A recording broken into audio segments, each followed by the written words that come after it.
আসসালামু আলাইকুম প্রিয় দর্শক, ওয়াজিয়াস মম কিচেনে আজকের নতুন পর্বে আপনাদের সবাইকে স্বাগতম। আমার আজকের রেসিপি বাচ্চাদের পছন্দের জেলি পুডিং। প্রিয় দর্শক, চলুন দেখে নিই এই পুডিংটি কিভাবে তৈরি করতে হয়।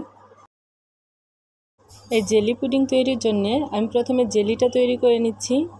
সেজন্য একটি হাঁড়িতে দিয়ে দিচ্ছি 1.5 কাপ পানি, 1 চা চামচ আগার আগার পাউডার, 1 চা চামচ গ্রিন ফুড কালার আর দিব 2 টেবিল চামচ চিনি। তারপর সবগুলো উপকরণ ভালো করে মিশিয়ে নিব। মিশানোর পর চুলাটা অন করে দিব। আর এগুলো খুব বেশি জাল করার দরকার নেই, 2-3টা বলক আসলে আমরা চুলা থেকে নামিয়ে নিব। তারপর একটি পাত্রে ঢেলে ঠান্ডা করে নিব। এবার গ্রিন জেলিটা এক সাইডে রেখে আমরা এবার অরেঞ্জ জেলি তৈরি করে নিব। অরেঞ্জ জেলি তৈরির জন্য হাঁড়িতে আবারও দিলাম 1.5 কাপ পানি। আর আমি দুবারে হাফ চা চামচ করে 1 চা চামচ অরেঞ্জ ফুড কালার দিলাম 1 চা চামচ আগার আগার পাউডার। তারপর সবগুলো খুব ভালো করে মিশিয়ে নিব, যেন কোনো দলা পেকে না থাকে। মিশানো হয়ে গেলে আমরা চুলাটা অন করে দিব।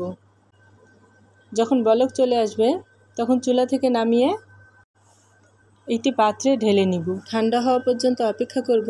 10 থেকে 15 মিনিটের মধ্যেই আমাদের এই জেলিগুলো ঠান্ডা হয়ে জমে যাবে। আপনারা দেখতেই পাচ্ছেন 10 থেকে 15 মিনিট পর আমাদের জেলিগুলো জমে গেছে।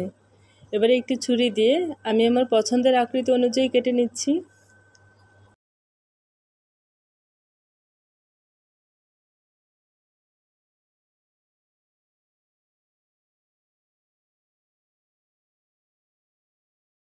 এবার জেলিগুলো এক সাইডে রেখে আমি দুধের মিশ্রণটি তৈরি করে নিব। সেজন্য একটি হাঁড়িতে 1.5 কাপ পরিমাণ তরল দুধ নিয়ে নিলাম। দিচ্ছি 1 চা চামচ আগার আগার পাউডার, তারপর দিব হাফ কাপ চিনি আর সামান্য একটু লবণ। যে কোনো মিষ্টি আইটেমে লবণটা দিলে খেতে একটু বেশি মজা লাগে, তো লবণ কারো ভালো না লাগলে স্কিপও করতে পারেন।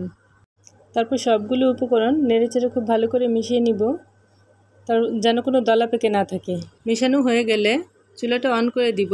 তারপর যখন 2-3টা বলক চলে আসবে তখন চুলা থেকে নামিয়ে নিব। এখন যে পাত্রে আমি পুডিংটা সেট করব সে পাত্রে প্রথমে আমি জেলিগুলো দিয়ে দিচ্ছি।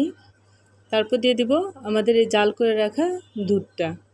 দুধ কিন্তু গরম অবস্থায় দিতে হবে, ঠান্ডা হলে কিন্তু দেয়া যাবে না, দুধটা জমে যাবে। তারপর এই পুডিংটিকে আমি নর্মাল ফ্রিজে 30 মিনিটের জন্য রেখে দিয়েছিলাম। 30 মিনিট পর আপনারা দেখতেই পাচ্ছেন পুডিংটা কিন্তু পুরোপুরি সেট হয়ে গেছে। আমি সরি, পুডিংটা মোল্ড আউট করার ভিডিওটুকু আমি দেখাতে পারিনি। আপনারা দেখতেই পাচ্ছেন পুডিংটা কিন্তু খুবই সুন্দর হয়েছে।